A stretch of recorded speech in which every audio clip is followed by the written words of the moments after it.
Back Megha সেলাই ঘর। আজ আমি তোমাদের যে ভিডিওটা দেখাচ্ছি সেটা হচ্ছে সিম্পল প্যান্ট কিভাবে কাটিং করতে হয় তার সূত্র সহ। তাহলে একটা প্যান্ট কাটতে আমার ছিট লাগবে 2 মিটার। সিম্পল প্যান্ট কাটতে ছিট লাগবে 2 মিটার।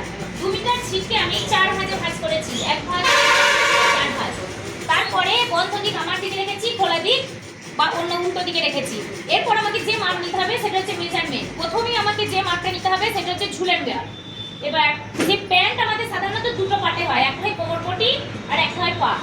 তাহলে 1 নম্বর সূত্র হচ্ছে প্যান্টের প্রথম নম্বর সূত্র হচ্ছে কোমরপট্টি মাইনাস ঝুল। ঝুলের যা মাপ হবে সেখান থেকে কোমরপট্টির জন্য বাচ্চাদের 5 ইঞ্চি, নরমাল 6 ইঞ্চি এবং 40 এর উপরে যাদের ঝুল তাদের হবে 7 ইঞ্চি মাইনাস হবে। তাহলে কি হলো, ঝুল মাইনাস বেল। ঝুলের যা মাপ হলো সেখান থেকে কোমরপট্টির জন্য আমাকে 6 ইঞ্চি মাইনাস করে দিতে হবে। এরপর আমরা এখানে ঝুলের মাপ নেবো। তাহলে ঝুল হচ্ছে আমার 36 কি 38, যার যত ঝুল লাগবে সেটা হলো ঝুল। তাহলে প্রথম পয়েন্ট হলো কি ঝুল মাইনাস বেল্ট। মোট ঝুল যেটা সেখান থেকে কোমরপট্টির জন্য বেল্টটাকে মাইনাস করে দেওয়া হবে। দ্বিতীয় নম্বরের সূত্র হচ্ছে যেটা তার সেটা হচ্ছে আসন বা হাই। এবার আসন বা হাই কিভাবে নিতে হয়? আসন বা হাই নিতে হবে কোমরপট্টি ধরে মোট যে ঝুল সেই ঝুলের 4 ভাগের 1 ভাগ মাইনাস 1 ইঞ্চি। তাহলে আমার মোট ঝুল হচ্ছে 36। 36 কে 4 ভাগের 1 ভাগ করলে 9, 9 থেকে 1 মাইনাস করলে হবে 8। এই আসনের মাপটা নেব খোলা দিকে 4 ভাঁজ কাপড়ের খোলা দিকে বাইরের দিকে নেব এই মাপটা। এই মাপটার সূত্র হলো ঝুল ভাজিত 4, মানে ঝুলের যা মাপ থাকে তার 4 ভাগের 1 ভাগ মাইনাস 1 ইঞ্চি। আসন কি? আসন হলো দুটো পায়ের মধ্যবর্তী অংশ। এইখান থেকে এই অংশটার নাম হচ্ছে আসন। আসন হচ্ছে কি? আসন হলো দুটো পায়ের মধ্যবর্তী অংশ।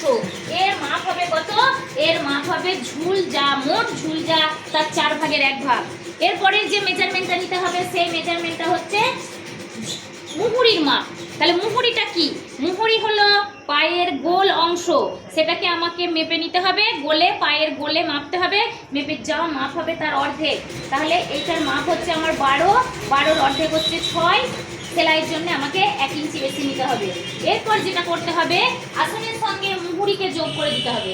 এইভাবে আসনের সঙ্গে মুহুরিকে যোগ করে দিতে হবে। এটা হলো আমার পায়ের অংশ। তাহলে পায়ের অংশটা কিভাবে বেরোলো? ঝুল থেকে কোমরপট্টিটাকে মাইনাস করে যে কাপড়টা রইলো এর সঙ্গে সেলাইয়ের জন্য আমি 1 ইঞ্চি প্লাস করে সেটাকে হলো পায়ের অংশ। এরপরে যেটা থাকবে সেটা হবে কোমরপট্টি।